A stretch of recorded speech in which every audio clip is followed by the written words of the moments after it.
Now joining me remotely at the London Podcast Studios is journalist and broadcaster Miranda Sawyer. Hello. Miranda, you've got a new podcast out called Paper Cuts. What's it all about? Oh, yes, it's very exciting. It's a proper job for me, having been freelance for ages. I'm the host of Paper Cuts, which is a modern newspaper review. Essentially, we go out on Mondays, Wednesdays and Fridays.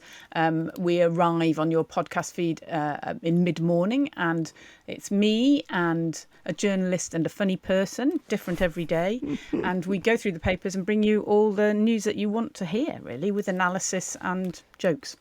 And obviously, you've been a journalist for a long time. Now you have to look at newspapers professionally. Is there anything you've noticed that has struck you in the first few episodes? Yes, the Daily Star is the place to go for great headlines and absolutely bonkers news. I mean, it's kind of operating in its own world. It's amazing. It's actually a kind of work of genius, I would say, the Daily Star. And obviously, I mean, things that you might guess, which is just the slightly biases that come through different papers. So, you know, the papers that are maybe more on the pro-Tories, how they feature a story is very different from ones that are kind of on the more left wing. I mean, I actually find it really interesting. It's incredibly interesting. And also the fact that the news changes really quickly. It's very rare that you get the same headlines stretching over a time, unless it's kind of an inquiry that keeps coming back. It changes all the time. It's very, very quick. And I find that interesting as well. And Miranda, you're going to be facing some more podcast competition in the sort of newsy politics world, this time from Ed Balls and George Osborne, who are teaming up to do a new podcast. Well, it's quite interesting because it's going to be made by the people who kind of brought over Emily Maitlis and John Sobel. So it's made by people who are very, very good. It's going to be a weekly podcast, so that's slightly there's a different rhythm to that. Really, it's probably going to have guests on there, different topics. I think it's interesting because, I mean, it's two older white guys telling you stuff, isn't it? We've got quite a lot of that. But what? And also,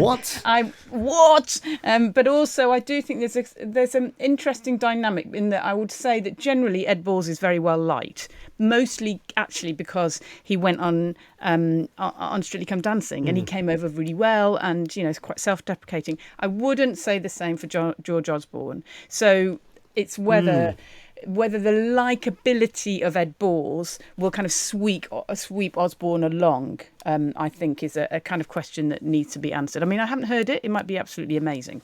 Also down the line, we welcome back to the show Karin Robinson from Endelman.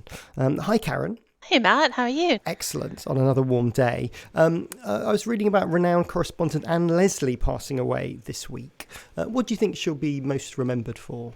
Well, I mean, the history is very much still in rough draft, but I think you have to look back on and say what a remarkable life and career she had. I think she lived through, you know, going from a time when she was presumably one of the only women in her field out there into the current day where there aren't still enough women in her field. So, but she's lived through extraordinary changes, and I think I was reflecting on kind of listening back to some of the things that she said around the Me Too movement, and she was a little bit dismissive of women who might have been experiencing sexual harassment in previous generations. But I think you have to kind of stop, pause, and reflect on the generation of women that came before us and what they had to do to get by and how they lived and how that shapes the way we think and the way we move, and think you can admire and respect someone for the career that they've had and still feel glad that we think a bit differently now. So it's been a cause of a lot of reflection for me. It's interesting. I've met her, actually. I have to say, I met Anne Leslie, and she was incredibly kind of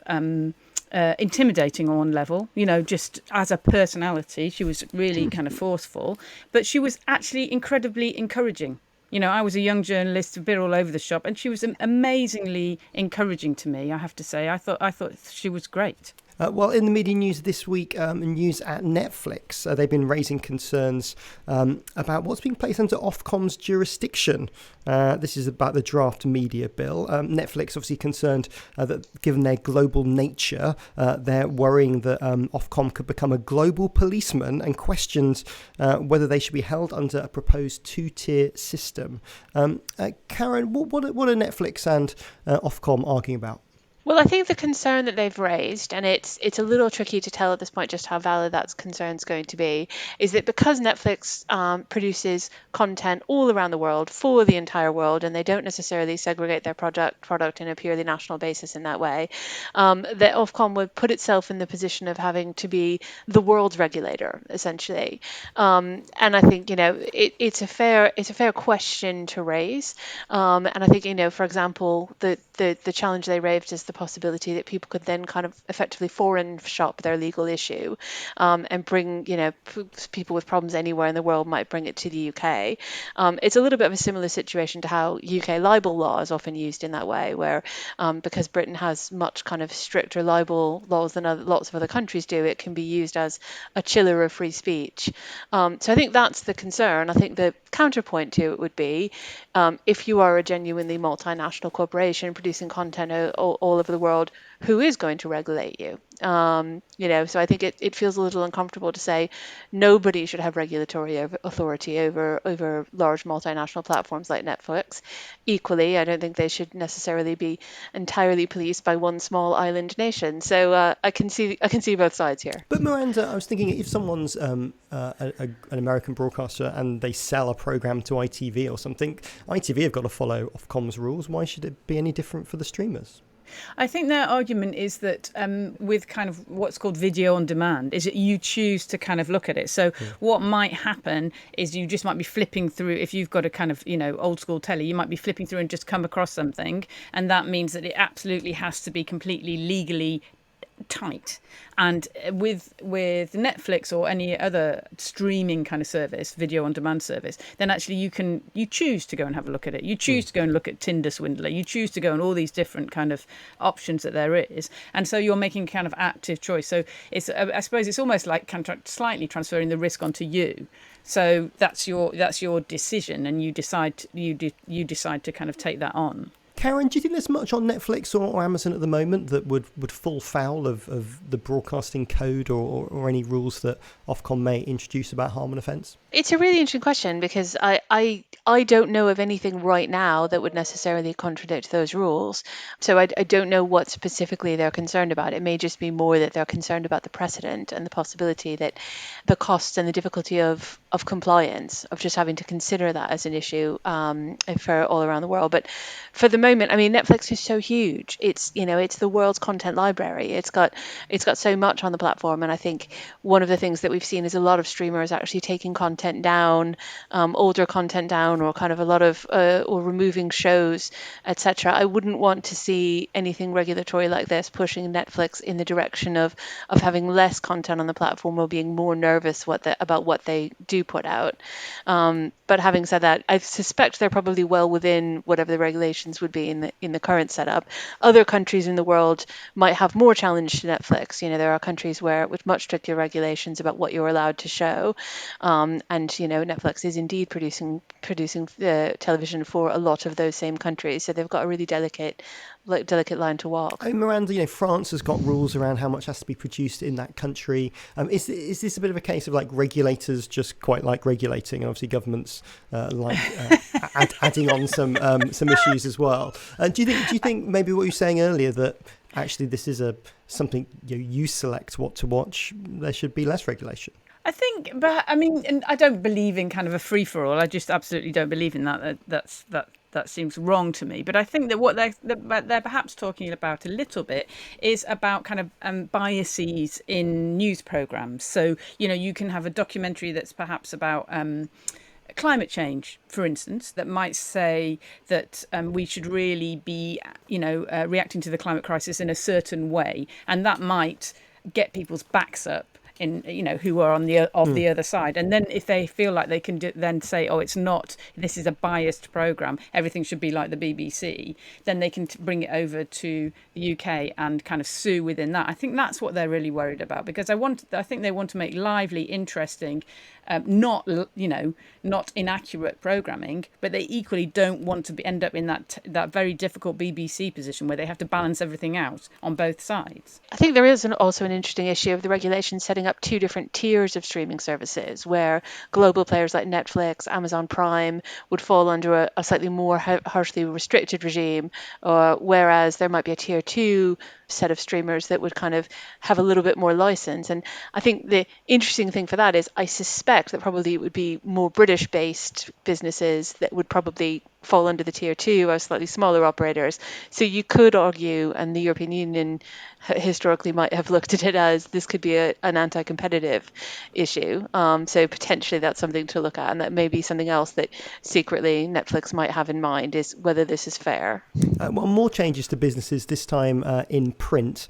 The National Geographic, this is the magazine, will no longer be sold on US newsstands, according to the Washington Post. The magazine's also going to lay off its remaining staff writers and rely solely on freelancers. Miranda, journalist James Ball wrote last night, "I'll never understand how something can sell 1.8 million copies a month and still not be profitable." Why do you think National Geographic are making these changes? Well, I don't think that they're making the changes. It's the big bosses making the changes. I think the problem for for any journalist who actually is involved in making the product, making whatever that is, the program, the magazine, is that actually all those decisions are taken way, way, way above you. You can have an absolutely brilliant product, but because it doesn't fit within whatever portfolio they're discussing, it doesn't bring in the profits that they want. Then they can just say, actually, you know what, it's not making the profit that we kind of thought, so see you later. So, I mean, I think that's the difficulty with it, because you can be turning a great profit, but within this huge organization, that profit is not deemed to be enough. And so therefore you just get taken away. There's a really weird quote around that National Geographic situation, actually, where the boss is kind of saying, it's going to come off the newsstands, but it's still going to be a great magazine. And I think, I know that obviously in America, there's a lot of people who subscribe. That's essentially how magazines are sold. But it does seem very weird to me that to take it off the newsstand, it's still going to be a fabulous magazine. I think that's very odd. Well, you're a freelance journalist. You write the audio column for the Observer. Isn't this good news? No more staff writers, just all the money going to freelancers. Yeah, it's interesting because actually there's a bit of when they said that, I thought that is a process I recognise. So having been freelance right from the start, it's hard to say this, but if freelancing suits a certain kind of personality, it happens to suit mine. I don't mean that I think I'm better than somebody who likes to go to work. I'm just a different personality. That's how I like to work. But it's happened within the media, within newspapers in this country, that essentially people who are in the office now are simply the editors and the people who put it together, production office. That's it. Nobody who is an actual journalist is in that office anymore. And it used to be that obviously the office was full of journalists making loads of ideas, having discussions about this and that has just gone. And so now what happens is that somebody asks you, can you do this? Off you go. I mean, really, basically, you're taking out things like pensions. You're taking out things, why run a cafe? You just get taken out, and you're just, it's like it's just farming out. Karin, do you think this is indicative of a decline in print, a further decline in print in the US? Are they just further along the digital curve, or is this just big company economics? I mean, I think it's indicative of something even more than just the decline of print. And I see it from two ways. First of all, yes, 100%, this is about National Geographic leaning into its digital focus strategy.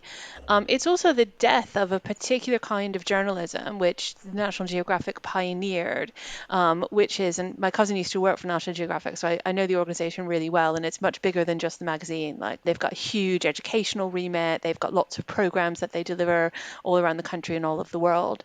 But their journalism is grounded not in news storytelling, but in kind of deep anthropological investigations and interrogations. They've done kind of much deeper, richer journalism historically, and including things like the photography, the famous National Geographic photography. They would second journalists to locations for 3-6 months at a time to kind of really do feature stories, understanding the visual iconography of a place. And that kind of journalism, I think, is unfortunately declining ever more. And I think that it's not just the shift to digital, it's the how do we approach journalism, how do we think about those longer form stories, where there are fewer and fewer publications now who are doing it. And unfortunately, I think the journalism that we're shifting to is the stuff that's easier to do and therefore much less valuable. Right? Nobody could do what National Geographic did, and now nobody will do it. So it's expensive, it's time consuming, but really valued. And I think the way that they tried to approach it in the past, they always had in the US, they were membership based, right? So yes, you talk about subscriptions, but they're a 150-year-old magazine. They always talked about kind of National Geographic members, and that you weren't a subscriber to the magazine. You yourself were an explorer engaged with this world. It sounds a bit twee now, but actually it was something that, historically was very meaningful to people, and it's what's set up for them to have these educational programs and so forth. So yeah, I think it's a loss, and it's a loss not just because we're shifting from paper to online, because you can deliver good stories in either way, but because the stories themselves will be different, and that's a shame. I mean, much of this is a television story as well, isn't it? Because National Geographic obviously has a TV channel. I think that was scooped up by Disney, probably from Fox, when they bought a lot of their assets. What the magazine does is maybe not front of mind for the Disney executives, I'd imagine. Yeah, but it's funny to me though, because for me that kind of classic yellow bordered magazine was sort of like, it was the brand, it was the icon on which everything else was built, right? Like for Disney, it would be like saying, oh, we're not going to make animated films anymore because that's actually not much of our business. Well, it doesn't matter how much of your business it is. It's what gives you license to do all of the other things. So I mean, they'll always have the heritage, and that it's still a very strong organization. I'm sure that they will continue to thrive. They do, for example, in my world of kind of more on the brand-led side of things, they do a lot of commercial partnerships that bring in a lot of money. It still has a really strong brand, so they've got something to work with still. But I do feel like they've kind of lost something that was elemental to their brand with this decision. Miranda, do you think here in the UK we're going down the same path, or has there been a bit of a resurgence with people wanting a tactile product as well, sort of a magazine as a sort of interesting luxury rather than just a sort of way to consume some content? Well, it's interesting, isn't it? Because I thought, Vogue was doing really well, and then of course now Vogue seems to have been taken away from the UK and going to be managed from as a kind of worldwide concern. It's really interesting when Karin when you were saying about the idea of the magazine as the kind of leader of the brand, right? It's like I could make an argument to big bosses that actually this might be a loss-making concern, but it's actually the thing that gives you the right to go and do everything else. And I think something like, say, Vogue or National Geographic or anything like that, that's what does it for them. They need that product, or you can't say what the product is. And for instance, as I'm talking about Vogue, if you have a cover like the Rihanna cover that they had very recently, it was an absolutely amazing cover. I specifically bought it for that brilliant photograph of Rihanna and A$AP Rocky and their child. It was absolutely brilliant. And I think that can happen. And if you don't have the magazine in order to kind of commission it and make that product, you don't have the thing that will then sell the idea of what Vogue is or National Geographic is out to the population. People don't know what you are. I mean, having spoken to somebody who's worked on The Face, The Face was an absolutely brilliant magazine, and it's now online. It's pretty good. It's great, but it's not The Face anymore because people don't quite know what it is. It doesn't have that actual physical product that you can then say, if you're a star, here I am. Here's a cover. It can be framed. Here I am within this, and then it can go out to the world.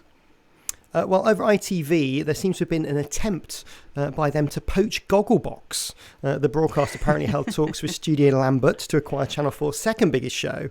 Karin, I mean, Studio Lambert's a big part of All 3 Media, a lot of success, thinking Gogglebox will say something like The Traitors. Cheeky of ITV to go after Gogglebox, but they're not the first broadcast that wants to steal a crown jewel, are they? No, absolutely. You kind of can't blame them for asking, can you? It's worth a try. If you're a commercial broadcaster, why not give it a go? I mean, I must admit, I'm probably the last person in the UK who should be talking about this, because I must admit to never having seen an episode of Gogglebox. What? I know. What is wrong with me? It's such fun. I can't believe you don't watch it. It's great.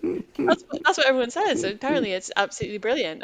But yeah, I know that it is one of Channel 4's kind of two big landmark shows, and it has that.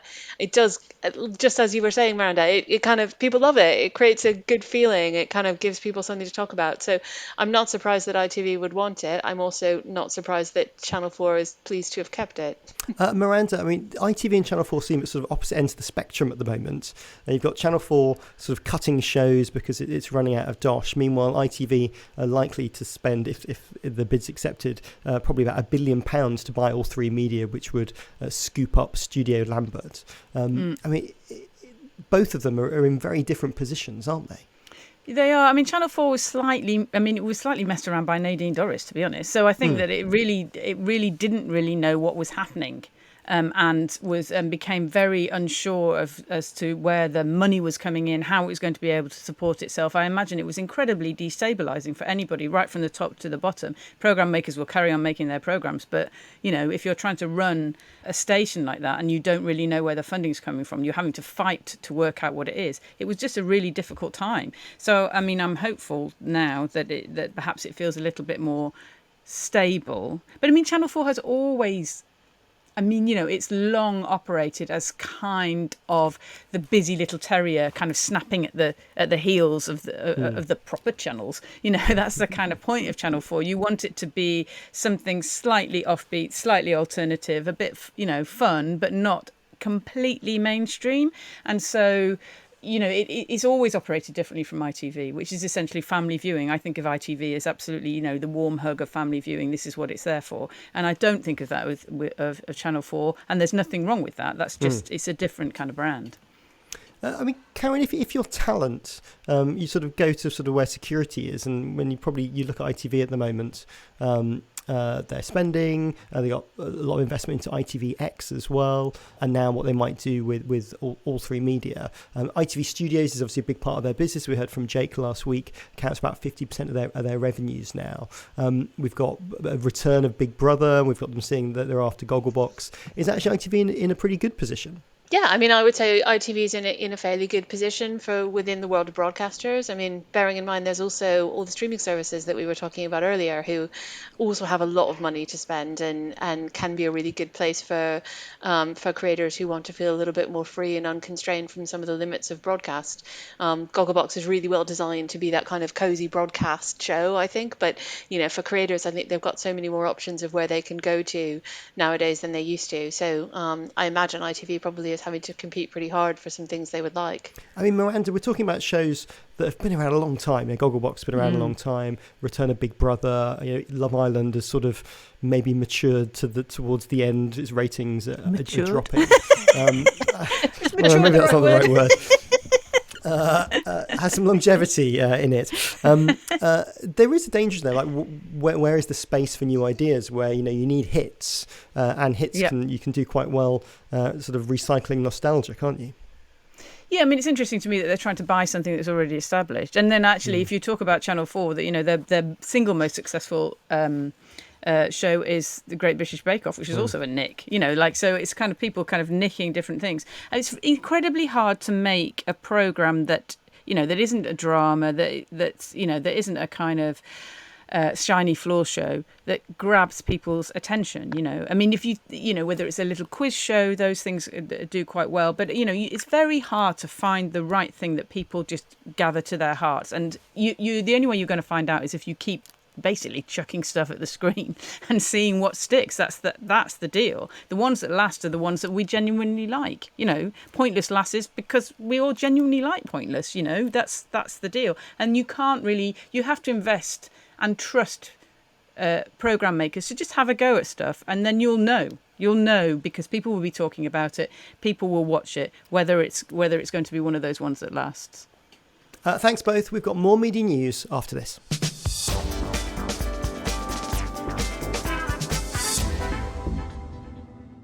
Okay, Miranda and Karin are back with me. Time for some news in brief. Annual returns show that the NUJ membership, this is the National Union of Journalists, has dropped 21% in a decade, although journalist numbers are reportedly on the up. Miranda, what value do you think the NUJ can give to its members in today's world? Oh God, I think the NUJ is absolutely invaluable. I have to say, as a freelancer, if you've got a dodgy contract, which everybody has signed by mistake at certain points, they can help you with that. If you feel like you've been sacked incorrectly, they can help you with that. They genuinely, I think that freelancers, often think, I can't afford it. It's as simple as that. It's about £30 a month, which seems actually quite a lot these days. But honestly, it's really worth it. I would always say, maybe I'm a little older, maybe union membership means something more to my generation. I don't know. But, everybody was in the union when I was younger. So when I became a journalist, I just joined the union. I thought that's what you did. But it's absolutely proved invaluable. You get really basic things like you get a press card, which means you can get in everywhere. That's which is really, really useful. It does protect you in situations where as we've been talking about, journalists are getting sacked, magazines are getting shut down. There's big kind of seismic maneuvers over the top of us that are all to do with business and actually nothing to do with what we do. And the only protection you've got really in those situations is a union. I would always absolutely recommend people join it. Do you think it's sort of a little bit of a modern divide and rule? Lots of freelancers, a lot of people working in more kind of content factory type environments rather than the ability to kind of think about pieces and write 1 or 2 things a week. Now it's like do 10 things a day. It hasn't sort of struck people or younger journalists that there's something out there that can support them. That's so interesting. I think that's probably true, actually, because, I when I first started, I started at Smash Hits and I just joined the union. I asked somebody, like, is there a union? Shall I join the union? And they went, yeah, this is the number. This is how you do it. It's a bit like, it's a lot of things about today's working environment is it's just all about you. You can feel very lonely and by yourself. It's okay when you're my age, but I kind of think when you're younger, how you learn about how your job works, how it's protected, all those kind of things is actually quite often in an office, and people don't have that privilege anymore. So I do think that there is a knock-on effect. People don't realise that it makes any difference at all. Almost like the only way you're going to find out really is on social media. So if Twitter says this is probably a good idea, that's the kind of the environment where you might find these things out because you're just at home or wherever, sitting in a cafe with other people. Elon's never going to allow that to come through, Miranda. And Karin, why do you think membership's been dropping? Why do I think membership is dropping? Well, I think there are probably a lot of reasons, but I think the easiest explanation is to say that it's tied to the precarity of journalism as a profession, which is ironic because, of course, unions are needed when a profession is particularly precarious. But right now, journalism, you're seeing cuts and layoffs at entities, as we just talked about, like the National Geographic, all around the country, all around the world. I think the business model for journalism is making it harder and harder for you to make a living as a pure and exclusively as a journalist. So people are making these portfolio careers. They're becoming content creators of different platforms and possibly not thinking of themselves as primarily journalists in the same way that traditionally a previous generation would. They think of themselves as, people who do a lot of things. And some of that happens to be journalism. Some of it's content production. Some of it might be, freelance work for companies. I have a lot of friends who are in that situation where they work for 5 or 6 different organizations, sometimes doing journalism, sometimes doing consulting. And in that situation, it probably feels less essential to be a part of the union. I do find it really interesting, though, that this decline is happening specifically in journalism at a time when unions elsewhere are actually experiencing a moment of some strength. Obviously, we've seen strikes all around the country. Public sector unions in particular have been very, very active to a degree they haven't been probably for decades. And you've seen union membership actually going up after a long decline in a lot of sectors. I mean, still nowhere near its peak. But I think people are starting to understand the value of collective action in a new way. But I think journalism as a career, as a profession, has just changed so much that it doesn't probably feel in quite the same place for a lot of people. Well, speaking about portfolio careers, someone that's enjoyed that environment is Alan Closs-Stevens. She's taken on the role as the BBC's acting chair this week, and she began by stressing her aim to rebuild the BBC's reputation. She remarked that Richard Sharp, he was the old chair, debacle has had a profound effect on the staff and board, and although optimistic, acknowledged that there is an awful lot to be done. I sort of feel like that's what everyone says. Miranda, who do you think would be a good fit for a BBC chair after Alan has finished her acting ship? Well, obviously, somebody who's not really involved in a political party would help, really. I mean, that's what I would say. You want somebody who knows what broadcasting is and is willing to to be honest, I think with a board, is let the BBC do what it is good at, and then perhaps, and rein it in occasionally. Stop trying to dominate. You're the board. You don't make the programmes. You're the board. That's the deal. So obviously you have to, the DG will have to come to you with various monetary decisions that need to be signed off with, what is actually happening. But, I'm on a couple of boards, and what you do is you essentially help the people who are running the institution to do their job properly. That's what your job is. It's not your job to say, I don't like that programme, can you take it off? I mean, it seems a bit off. And that's the problem with what's happened with the boards over the last few years at the BBC is they just feel like they need to be involved in broadcasting. They don't. They're a board. Shut up. But isn't it that governments just love fiddling with media? God. They're obsessed with their own image, and therefore they want to get involved. Please, can you make me look nice? That's what they want, isn't it? Can you do more gentle interviews with me where I look a bit clever? I mean, sorry, but I find it really irritating. I just think back off. That's not I'm aware that the BBC is publicly funded, but actually, to me, that means that you answer to the people, not to the politicians. You have to answer to the people. Well, they would answer that they're your representative, so they get to go and sweep in and choose the chair. Karin, before we get to a new chair, Alain Stevens has got to sort of steady the ship after a lot of people being pretty unhappy. What do you think her priorities are in this interregnum is? I think restoring the confidence and trust both of the people within the BBC and across the wider, I would argue, kind of political and stakeholder community. It's obviously been a real earthquake for the BBC to be, for the previous chair to be caught in such a political scandal, to be so much at the heart of kind of discussions about the ethics and the integrity of the then Prime Minister. Feels like, she's got a lot of almost just kind of boring confidence building to do, to say, we are still open, we are running as normal, all that kind of stuff. I think it's a really, I think there's what's the expression? There's an expression that's often used for when you hand you hand a prominent position to a woman just at the moment everything needs to be fixed, and then and they deal with all the fallout, and then it gets handed to somebody else just when things start to improve. So I hope this isn't going to be like that. I think the timing of it is interesting because, without wanting to get too ahead of things, it's probably going to take her a little while to get settled in. They're going to have this protracted search. I hope it is a protracted search. But pretty soon after the appointment is made, it's likely that we will be heading into a general election, and then potentially, if you believe the polls, a change of government. So I actually think that's quite a nice environment for them to be doing it in, because I don't think they should do it with the presumption of any particular set of government policies in place, but actually with the sense of, hey, we don't know who's going to be in charge in Westminster. We just need to focus on what we're doing here. Well, Alain came from S4C, and there was some S4C news this week with Ryan Reynolds. Hollywood star Ryan Reynolds has signed a deal with S4C to produce Welsh language programming for the US. The broadcaster will deliver 6 hours of weekly content to be aired on the actor's Maximum Effort channel. I think he's got some deals with some streamers in the US. When I saw this, I thought it was quite strange, because normally S4C commission people to make programs, and this way it's gone the other way around, where S4C are the commissionee. Karin, do you think there's a big market for Welsh programming in the US? No, there is definitely not. At least not Welsh language program. But the Wrexham program's gone down a treat. People are absolutely loving it. It seems to be kind of a big transatlantic hit, which is really sweet.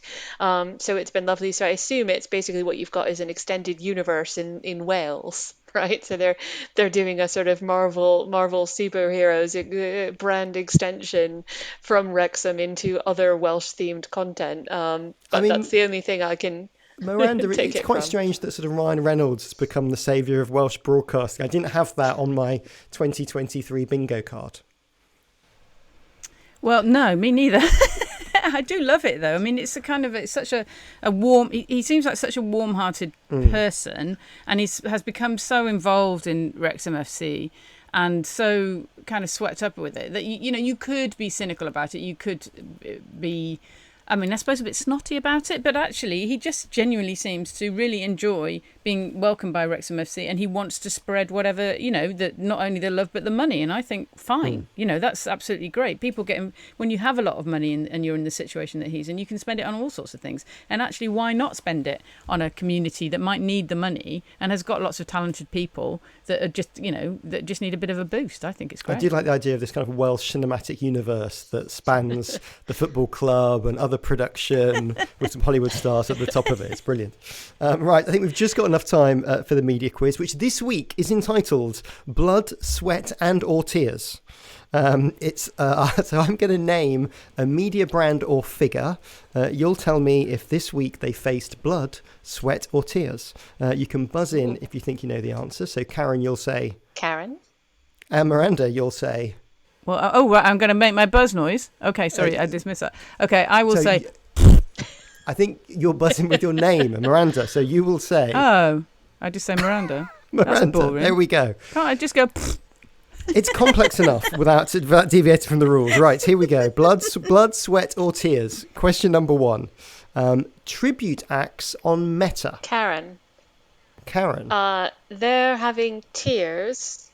Tears, yes. Because why are they having tears? Because Meta's new rules ban tribute acts, or at least makes it very hard for them to operate on the platform. Yes, you're right. Tribute acts, they're up in arms because Meta's policies ban anyone from impersonating someone else. The performers who rely on the network for their profession have seen their Facebook and Instagram accounts vanish, although Meta have said they will reinstate those of any valid impersonators. So I guess it's like this is the difference between someone sort of impersonating Joe Biden for evil political means versus someone who makes $50 showing up to open a Walmart. Yeah, I feel sorry for them. It's a shame. I'm crying with them. Absolutely. Yeah. Okay, point to you, Karin. Number 2, Netflix billboards. Blood, sweat or tears? Oh, I've got this one, Miranda. Karin. Oh, Miranda. Go ahead, Miranda. Okay, this is sweat. So disgusting. Okay, so there's a new film out called Extraction 2, and Chris Hemsworth is in it. I've not seen it, I've no idea. But he gets, he works hard because he's Chris Hemsworth and he's in a dodgy situation extracting things, and he's sweating. And if you go to some billboards, there's a big picture of his face, and there's wetness, it's sweat, and you can touch it, which I just think is icky. But it's a way to get you involved. Yeah, street-level posters seemingly secrete sweat from the actor's pores. It's actually laser holes pumping water at a pressure and frequency to mirror the consistency of sweat. Some poor person at a billboard company got that brief and was like, Jesus, what do I have to do as a job next? Yeah, but I tell you, some person at an agency somewhere is really excited about the con they're going to win for that next year. So, swings and roundabouts. Media first, sweating billboards, get it on the proposals. Right, a point each. Number 3. Question number 3. Stitcher. Blood, sweat or tears? Karin. Well, I guess I'd have to say blood because they're shutting down their podcast app. Or tears. Yeah. I've got tears, not sweat. But I think it could be blood too. This is so Stitcher is a podcast app that SiriusXM own in America, and actually it's one of the sort of OGs of podcast listening. It's been around for 15 years. The app was acquired alongside some production companies in 2020 for $325 million, but now SiriusXM are going to incorporate podcasts and the app into their existing stuff. Miranda, this is another example of the big spending in the podcast world and the world changing and all that money sort of being left on the side. Yeah, Stitcher, I have to say that, Stitcher, as you say, is one of the kind of original ways of listening to podcasts, but it's also made a lot of great programs as kind of part of that, and those programs will still continue. So I think SiriusXM are trying their kind of best. It's just that particular way of listening to podcasts will be taken away, and for anyone who's a bit sentimental, that's a bit of a shame. But I actually think in terms of a takeover, it's not too bad. They're trying their best, Sirius here. They're really trying to kind of honour the existing customers and hope that they will transfer over to an app that will work as well. And in the end, it's just delivering the podcasts. Don't get sad.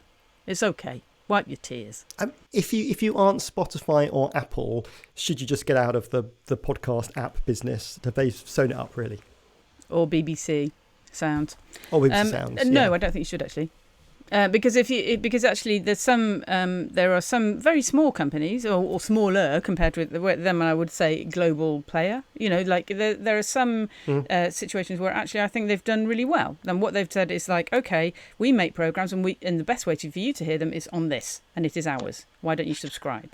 And I don't mind that at all. Tortoise is great. You know, there's lots of there's lots of places actually you can only get things for that. The thing I find a little bit annoying is I have to pay lots of little bits of money in order to listen to everything, which I do find a little frustrating. But for general use, yes, I think it's difficult. Spotify and Apple absolutely dominate. If you're going to say to somebody who's not used to podcasts, how do you do it? And they have an iPhone, you say, click on the thing that says podcasts.